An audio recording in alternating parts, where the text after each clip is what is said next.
and then I'm going to yarn over and turn it so I can pull through all 3 elegantly.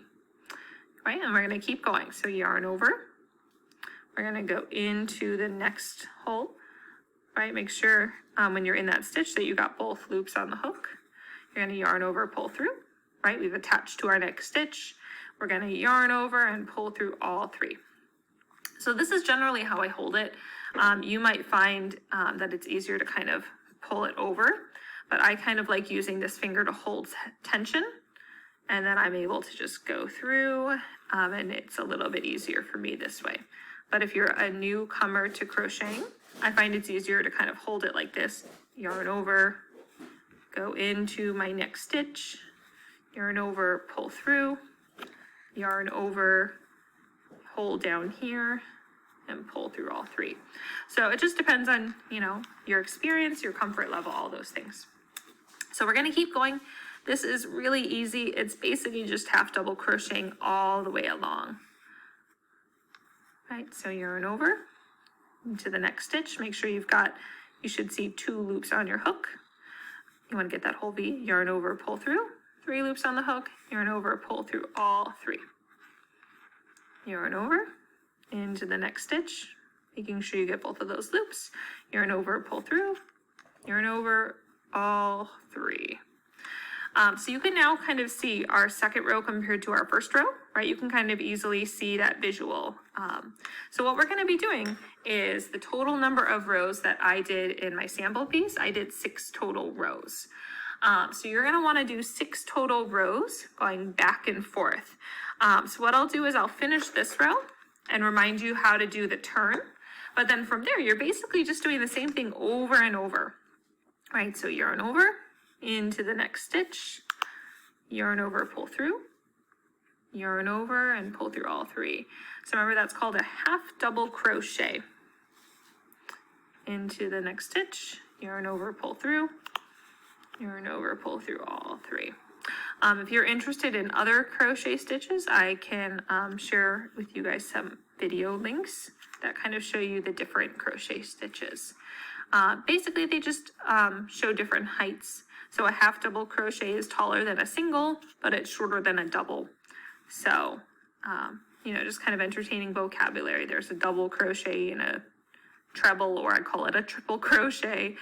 So they just have different heights. So we're going to keep going, yarn over into the next loop, yarn over, pull through, 3 loops on the hook, yarn over, pull through all 3. So we're just going to keep going, right, all until the end.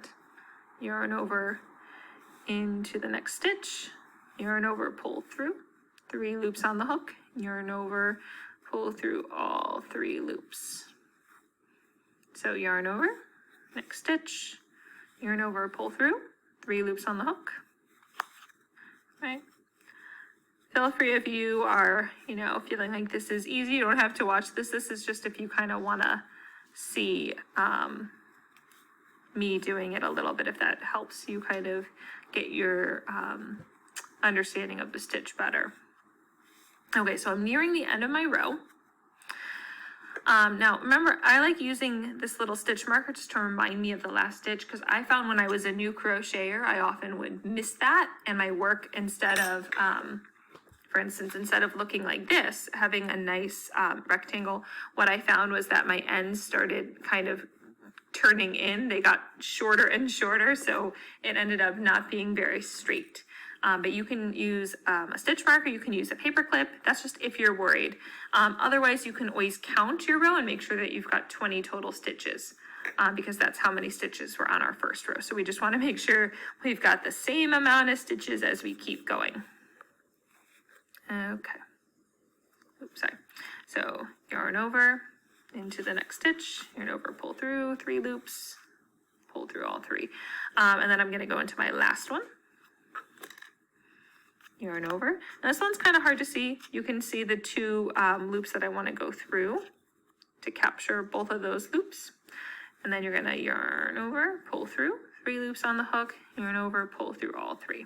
So we've now finished our second row, right? Out of 6 total, you're just going to do 6 total. Or if you feel like you want to do less or more, depending on the size of your little terracotta pot. You can always adjust based on what you think will look better. Now what we're gonna do is we're gonna flip it, right? Because we have to go right to left. And then you can either go straight into that stitch and do your next half double. You wanna do it into the one that you just completed. I sometimes find it helps to first do one little chain, like to chain one so you're a little taller, and then you're having an easier time, but you're going to go into that stitch right below. Sometimes you'll want to skip that stitch and it looks like it's the wrong stitch, but you do want to go right into that stitch below. Otherwise you won't have the right number of stitches. If you do find that you accidentally skipped a stitch, I can show you how to either undo work, right, just kind of pulling the yarn, or I can show you how to add an extra stitch in to make up for it if you missed one. So I'm now going all the way here. If you're worried that you might miss the end, sometimes, like I said, it helps to find where that first stitch of that row is and kind of, oops, there we go. Sometimes it helps to use a little stitch marker to kind of mark where that last stitch was. That way you know when you're ready to stop. Or you can just count 20 stitches. But you're just gonna go about 6 times. When you're done, you're gonna have a rectangular piece that looks like this. And then we're gonna go over how to sew it and stuff it to make a cactus.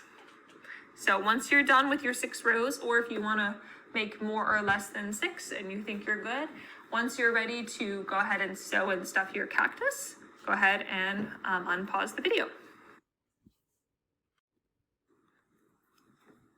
Okay, so once you're done with your desired piece, so I've done 6 total rows and I'm good with this, I'm gonna show you how to tie it off. So once you're done, right, you've got your loop, you're going to want to cut it. What I've done for you guys for our Institute Day activity, you should have a certain portion of green yarn that's measured to be about what you should use for the cactus. So like for instance, this one that I'm using has a bit of a long tail left over. You're gonna wanna keep all that because you're gonna want it to sew, use it to sew. If you were using a ball of yarn, what you would wanna do is you would wanna pull, you know, a decent amount like this to have a long tail to sew in your ends. So you shouldn't need to cut it for the Institute Day activity. You should kind of have not too much left over for sewing in.